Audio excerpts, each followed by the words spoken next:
అదిరన్ సంచ మహేశ్వరంకి అతి సమీపంలో HMDA approved villa ప్లాట్లు ఈఎంఐ మరియు బ్యాంక్ లోన్ సౌకర్యం అందుబాటులో. ఢిల్లీ గాలిలో ప్రమాదకర బ్యాక్టీరియా ఉందా? ఇది ప్రజా ఆరోగ్యానికి పెను ముప్పుగా మారబోతోందా?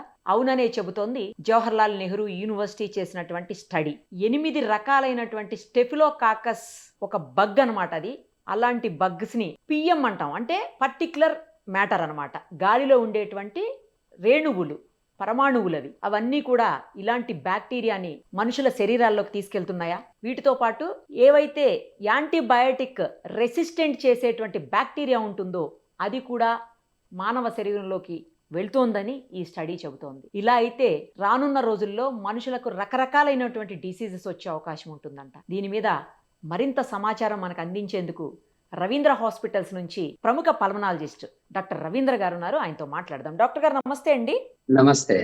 ఏంటి సార్ ఈ నెహ్రూ యూనివర్సిటీ చేసినటువంటి, జవహర్లాల్ నెహ్రూ యూనివర్సిటీ చేసినటువంటి స్టడీలో దారుణమైన విషయాలు బయటకు వచ్చాయని చెప్తున్నారు. ఇలాంటి బ్యాక్టీరియా కనుక, అంటే యాంటీబయాటిక్ రెసిస్టెంట్ బ్యాక్టీరియా కనుక మానవ శరీరంలోకి వెళితే చర్మ వ్యాధులు కావచ్చు, లేకపోతే నిమోనియా లాంటివి కావచ్చు, లేకపోతే సెప్సిస్ అయ్యే అవకాశాలు కావచ్చు. ఇలాంటి భయంకరమైన జబ్బుల బారిన మానవులు పడే అవకాశం ఉంది అని చెప్తున్నారు ఢిల్లీలో ఉండేవాళ్ళు ఎస్పెషల్లీ.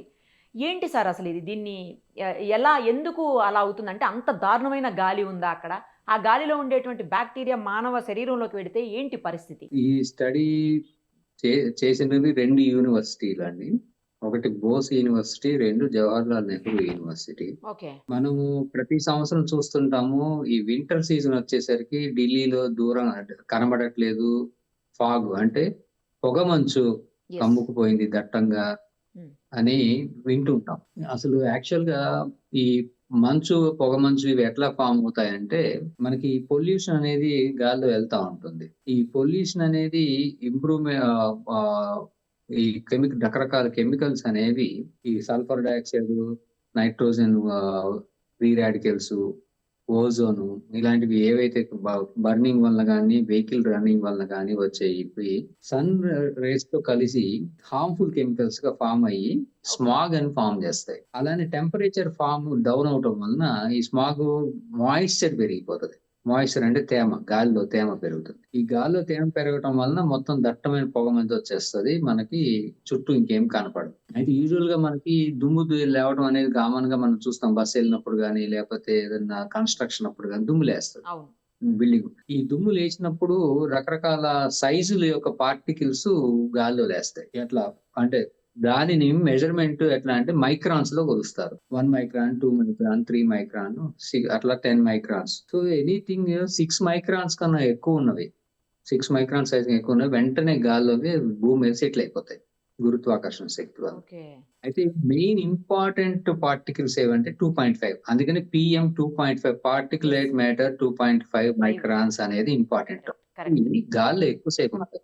అంతకన్నా తక్కువ సైజ్ ఉన్నవి అవి గాల్లో ఎక్కువసేపు ఉంటాయి. ఇవి ఉన్నవి మనం పీల్చేస్తాం. గాల్లో నుంచి పీల్చి 6 మైక్రాన్స్ కన్నా తక్కువ ఉన్న సైజ్ ఏదన్నా పార్టికల్ గాల్లో ఉంటే, 6 మైక్రాన్ల కన్నా, అది మన లంగుని చేరుతుంది. 6 కన్నా పెద్దగా ఉంటే అది పీల్చినా గానీ మన ముక్కులో అంటే వెంట్రుకలు ఉంటాయి, ముక్కులో తేమ ఉంటుంది, అవి ఫిల్టర్ చేస్తాయి. సో మనకి ముక్కు అనేది నేచురల్ ఫిల్టర్ గా పనిచేస్తుంది. కానీ ఎప్పుడైతే ఈ పార్టికల్ సైజ్ ఎక్కువ అయ్యి అది గాల్లో సస్పెన్షన్ అలా తేలుతూ ఎక్కువసేపు ఉన్నాయో, ఆ పార్టికల్స్ మన డీప్ లంగ్ లోకి వెళ్తాయి. ఆ డీప్ లంగ్ లోకి వెళ్ళిపోయి మనకు అక్కడ డిపాజిట్ అవుతాయి. సో దాని వలన pollution related, chemical related lung damage, bronchitis రావటము, ఆయాసం రావటం, దగ్గు రావటము, ఆస్తమాలు పెరగటము, ఇన్ఫెక్షన్స్ కూడా పెరగటం అనేది జరుగుతుంది. అది ఎప్పటి నుంచో తెలిసిన విషయం అది. అయితే ఇప్పుడు ఈ స్టడీలో ఏమైందంటే, ఈ PM 2.5 పార్టికల్స్ అనేవి చార్జర్ గా ఎక్కువ ఈ బ్యాక్టీరియాని సాయిల్ లో ఉన్నప్పుడు అటాచ్ చేసుకుంటున్నాయి. సో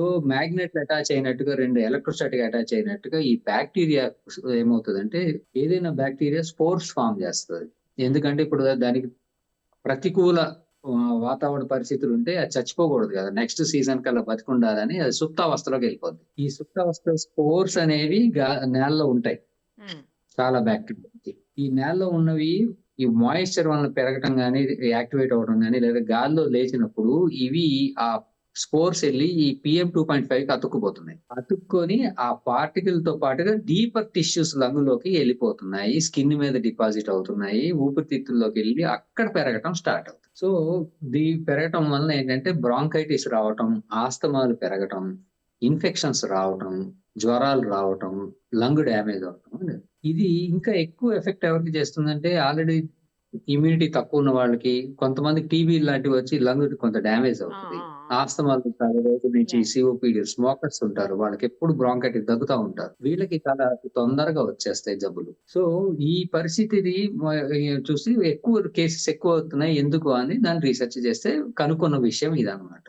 ఏంటంటే ఈ PM 2.5 అండ్ బిలోవి తొందరగా అటాచ్ చేసి పార్టికల్స్ ని బాడీలోకి తీసుకెళ్లిపోతున్నాయి, దానివల్ల ఇన్ఫెక్షన్. అయితే 2024 నుంచి ఇప్పటి వరకు ఢిల్లీ ఒక్క ప్రాంతంలోనే రెస్పిరేటరీ ఇన్ఫెక్షన్స్ తీసుకుంటే గణనీయంగా పెరిగాయి. 2,04,700 కేసెస్ రఫ్లీ రికార్డ్ అయినట్టు వాళ్ళు గుర్తించారు. సో అంత ఎక్కువగా ఉండకూడదు అన్నమాట. సో దానికి వాళ్ళు అదొకటే కాక ఈ బ్యాక్టీరియల్ రెసిస్టెన్స్ కూడా పెరుగుతుంది. యాక్చువల్ గా మనము ఒక పురుగు మందు దేనిమైన పురుగుల మీద వేసాం అనుకోండి, ఒకటో రెండో కదిలి బతికి ఇంకా కదిలి ఉంటాయి. సో అన్ని చచ్చిపోవు అన్నమాట బ్యాక్టీరియా. సో మనం ఏదైనా ఇన్ఫెక్షన్ వచ్చినప్పుడు యాంటీబయాటిక్ వేసుకుంటే ఆ యాంటీబయాటిక్ వల్ల అంతా చచ్చిపోయినా కానీ ఒకటి రెండు ఎక్కడో బతుకుంటాయి. అలానే యాంటీబయాటిక్ కొంతమంది ఎక్కువ డోస్ అయిపోతుంది, చిన్నగా వాసన పీల్చినట్టుగా చిన్న డోస్ వేస్తారు, దానికి అది చచ్చిపోదు. అలానే కొంతమంది ఎక్కువ అవసరం లేకున్నా యాంటీబయాటిక్ మింగేసి అది యూరిన్ లోను మోషన్ లోను ఎన్విరాన్మెంట్ లోకి వదులుతారు. ఇట్లా ఈ బ్యాక్టీరియాలు ఈ లో కాన్సన్ట్రేషన్ ఆఫ్ యాంటీబయాటిక్ ఎక్స్పోజ్ అయ్యి దానికి అలవాటు పడిపోతాయి. అలవాటు పడిన బ్యాక్టీరియా డ్రగ్ రెసిస్టెన్స్ తీసుకుంటుంది. ఈ డ్రగ్ రెసిస్టెన్స్ తీసుకున్న బ్యాక్టీరియా మోస్ట్ కామన్ గా హాస్పిటల్స్ లో ఉంటాయి. ఎందుకంటే హాస్పిటల్లో మనం అందరు యాంటీబయాటిక్స్ వాడతారు, అందరు జబ్బులు ఉన్న వాళ్ళు అక్కడికే చేస్తారు. సో కామన్ గా హాస్పిటల్లో ఇన్ఫెక్షన్ కంట్రోల్, డ్రగ్ రెసిస్టెన్స్ తగ్గించడానికి రకరకాల మెజర్స్ తీసుకుంటా ఉంటారు, దానికి ఖర్చు ఎక్కువ అవుతుంది. సో ఈ బ్యాక్టీరియా ఎప్పుడైతే బాడీలో వచ్చిందో మామూలు యాంటీబయాటిక్స్ వేస్తే చచ్చిపోదు, ఇక మనిషికి జబ్బు వచ్చి దాన్ని ప్రాణాంతకంగా తయారవుతుంది. ఈ multi drug resistant or single drug resistant దాదాపుగా ఢిల్లీలో ఈ స్టడీస్ లో దాంట్లో దాదాపుగా 76% ఆఫ్ బ్యాక్టీరియా, వాళ్ళు 100 బ్యాక్టీరియాలు టెస్ట్ చేస్తే ఎక్కడెక్కడ శాంపుల్ తీసి 76% వన్ డ్రగ్ రెసిస్టెన్స్ ఉంది. అలానే 37% to 36% వరకు మల్టీ డ్రగ్ అంటే చాలా మందులకి రెసిస్టెన్స్ ఉంది. అయితే ఇది ఏం చేస్తాయంటే ఈ బ్యాక్టీరియా, ఇప్పుడు ఒక బ్యాక్టీరియా డ్రగ్ రెసిస్టెన్స్ తీసుకుంది, కానీ డ్రగ్ రెసిస్టెన్స్ లేని బ్యాక్టీరియా దాని దగ్గరకు వచ్చి టచ్ అయినప్పుడు ఆ రెసిస్టెన్స్ దాన్ని ట్రాన్స్మిట్ చేసేస్తుంది, ఆ శక్తిని దానికి ఇచ్చేస్తుంది. డ్రగ్ రెసిస్టెన్స్ ఆ బ్యాక్టీరియాతో ఉండి ఆ బ్యాక్టీరియా చచ్చిపోతే అక్కడితో పోదు అనమాట. సో ఇవి బ్యాక్టీరియా ఎప్పుడైతే గాల్లో లేచి PM 25 వెళ్ళి నార్మల్ బ్యాక్టీరియాతో అటాచ్ అయ్యి ఆ డ్రగ్ రెసిస్టెన్స్ ని ట్రాన్స్మిట్ చేస్తున్నాయి. సో మిగతా బ్యాక్టీరియాలు కూడా శక్తివంతంగా అయిపోయి మనల్ని డ్రగ్ రెసిస్టెన్స్ ఇన్ఫెక్షన్స్ ఎక్కువైపోతున్నాయి. దిస్ ఈస్ వాళ్ళకి అనుకున్నది. సో దీని వల్ల వచ్చే నష్టం ఏంటి? ఎవరికైతే మామూలు బ్యాక్టీరియాతో ఇన్ఫెక్షన్ బై ఛాన్స్ వస్తే ఒక 5 రోజులు యాంటీబయాటిక్ వేసుకుంటే ఇంట్లో తగ్గిపోతుంది, ఏమవ్వదు. అదే డ్రగ్ రెసిస్టెన్స్ బ్యాక్టీరియా వస్తే ఖర్చు పెరుగుతుంది, మనిషి తగ్గదు, డ్యామేజ్ ఎక్కువ అవుతుంది, బతికే వాళ్ళు తక్కువ ఉంటారు, అంటే చనిపోయే వాళ్ళు ఎక్కువైపోతారు, మార్టాలిటీ. సో ఈ మార్టాలిటీ అయ్యే లోపల హాస్పిటల్లో వాళ్ళు ICU స్టేల్లో వాటిలో ఎక్కువ ఉండి ఖర్చు ఎక్కువయ్యి వాళ్ళకి ఇబ్బంది పడే ఛాన్స్ ఎక్కువ. సో ఇవన్నీ నష్టాలు డ్రగ్ రెసిస్టెన్స్ వల్ల. సో ఈ డ్రగ్ రెసిస్టెన్స్ ని తయారు చేయడానికి ఇది ఒక మేజర్ కారణంగా వాళ్ళు అంటే రకరకాల ప్రాబ్లమ్స్ ని వాళ్ళు పెట్టారు ఈ పొల్యూషన్ వల్ల. అంటే పొల్యూషన్ ఉంటే ఏదో కెమికల్ వెళ్తుంది, ఏమవుతుంది, తగ్గిపోతుంది, వాటికి తీసుకోవాలి, ఇది ప్రాబ్లం అనుకోండి. కాకుండా ఇన్ఫెక్షన్స్, ఎలర్జీస్ పెరగటం కూడా సిగ్నిఫికెంట్ కావడం అనేది ఒక పెద్ద కన్సర్న్ మనకి ఇప్పుడు ఉన్న పరిస్థితుల్లో. సో దీనిని అరికట్టుకోవడానికి ఏమైనా మనం ప్రయత్నాలు చేయాలి. దీనికి అంటే ఇప్పుడు ఈ సమస్య అయితే గుర్తుపెట్టాం, దీనికి మనం ఏం చేసుకోవచ్చు, ఇమ్మీడియట్ గా మనం దీని నుంచి తప్పించుకోగలగాలి, మనం కొన్ని మెజర్స్ తీసుకోవాలి. సో ఇలాంటి మెజర్స్ తీసుకోవాలి అనడానికి ఏంటంటే ఫస్ట్ సాధ్యమైనంత వరకు వర్క్ ఫ్రమ్ హోమ్, ఇండోర్ లో ఉండటం అనేది చాలా ఇంపార్టెంట్. సో దానివల్ల ఏంటంటే మనకి పొల్యూషన్ ఎక్స్పోజర్ తగ్గుతుంది, మనము ఆ బారిన పడే ఛాన్స్ తగ్గుతుంది, రెస్పిరేటరీ ఇన్ఫెక్షన్స్ రావడం, స్కిన్ ఇన్ఫెక్షన్స్ రావడం అనేది తగ్గుతుంది. యూజువల్ గా న్యూమోకోకలు, స్టెప్టోకోకలు ఇవే ఎక్కువగా వస్తాయి, అవే వాళ్ళు ఐడెంటిఫై చేసి కామన్ డిసీజెస్. తర్వాత ఫిల్టర్స్ వాడాలి, నోస్ ఫిల్టర్ N95 నుంచి N99 అవసరమైతే. బయటికి వెళ్ళినప్పుడు. దాని వలన ఆ పార్టికల్ ఆ ఫిల్టర్ మీద ఆగిపోవడం వలన మన లంగ్‌లోకి వెళ్ళదు కాబట్టి మనకి ఇన్ఫెక్షన్ గాని, అలర్జీ గాని రాకుండా ఉంటుంది. సో, బేసిక్‌గా బయటకి ఎప్పుడైనా ఔట్‌డోర్ వెళ్ళినప్పుడు compulsory it is better always use N95 and above. ఇండోర్‌లో మనకున్న కొన్ని రోడ్డు పక్కన నుండి ఇంట్లోకి దుమ్మొచ్చేసి వాళ్ళకి పొల్యూషన్ ఎక్స్‌పోజర్ ఉంటది. సో, కండిషన్స్ కొంతమంది సిక్ పీపుల్ కూడా ఉంటారు. ఇంట్లో సీనియర్ సిటిజన్స్ ఉంటారు. డిసీజ్ వాళ్ళు ఉంటారు. ఇలాంటి సందర్భాల్లో కన్సర్న్ ఉన్నప్పుడు ఆర్ సమ్ అదర్ ఇష్యూ ఉన్నప్పుడు ఎయిర్ ప్యూరిఫైయర్స్ కంపల్సరీ పెట్టుకోవాలి ఇళ్ళలో. అండ్ హైడ్రేషన్ అంటే నీళ్లు బాగా తాగుతూ మనకి ఇమ్యూనిటీ పెంచుకోవడానికి కావాల్సిన ఇవి చేసుకోవాలి. ఇమ్యూనిటీ అనేది ఏంటంటే చాలా రకాల ఇండియన్స్ లో టెస్ట్ చేస్తే ఇమ్యూనిటీ అనేది చాలా తక్కువ ఉంటుంది. దీనికి కారణాలు అనేకం. ఎలా అంటే ఇప్పుడు మనం వైటమిన్ డి అనేది మన ఇండియన్స్ లో తీసుకుంటే 100 మందిని చూసి టెస్ట్ చేస్తే 90 మందిలో వైటమిన్ డి అనేది డెఫిషియన్సీ ఉంటుంది. కరెక్ట్ సార్ మీరు చెప్పింది. Yes. ఈ vitamin D deficiency directly proportional to immunity. Vitamin D తగ్గిందా ఇమ్యూనిటీ ఉండదు. వైటమిన్ డి తగ్గిందా బోన్ స్ట్రెంగ్త్ ఉండదు.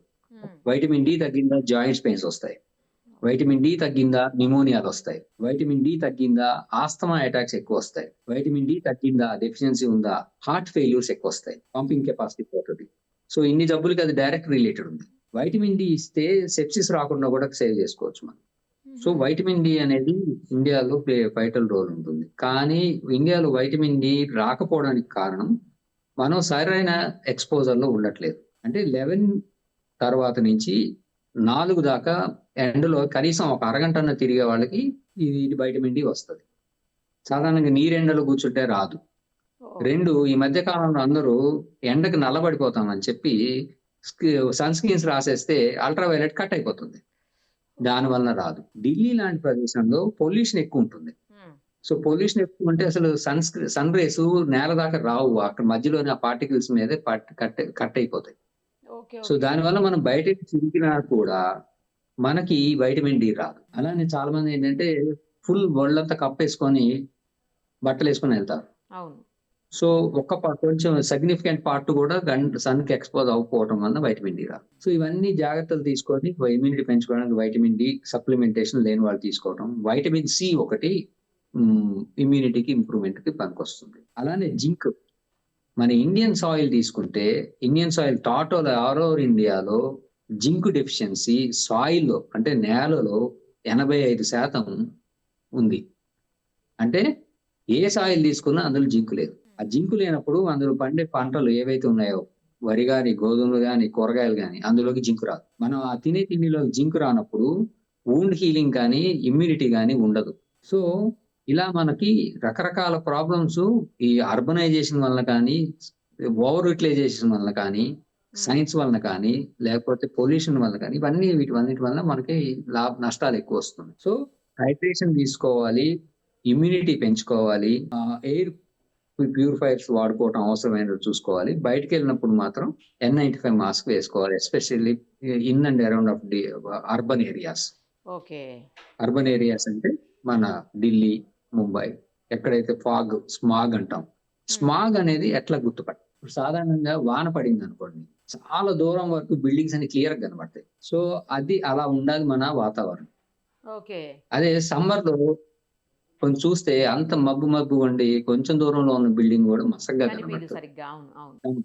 దాన్ని స్మాగ్ అంటారు. సో అలా కనబడిందా మనకి స్మాగ్ అంటే ఎన్విరాన్మెంట్ పాడైంది అని ఇండికేషన్ మనకి మనం తెలుసుకోవడానికి. సో ఇవన్నీ చూసుకొని మనం జాగ్రత్తలు తీసుకోవాలి. చాలా మంది కార్లలో తిరుగుతూ ఉంటారు. కార్ ఫిల్టర్స్ ఉంటాయి కానీ అవి కూడా పనిచేయక. సో అందుకని ఇప్పుడు కార్ కూడా ఎయిర్ ప్యూరిఫైయర్స్ వస్తున్నాయి. Internal environment.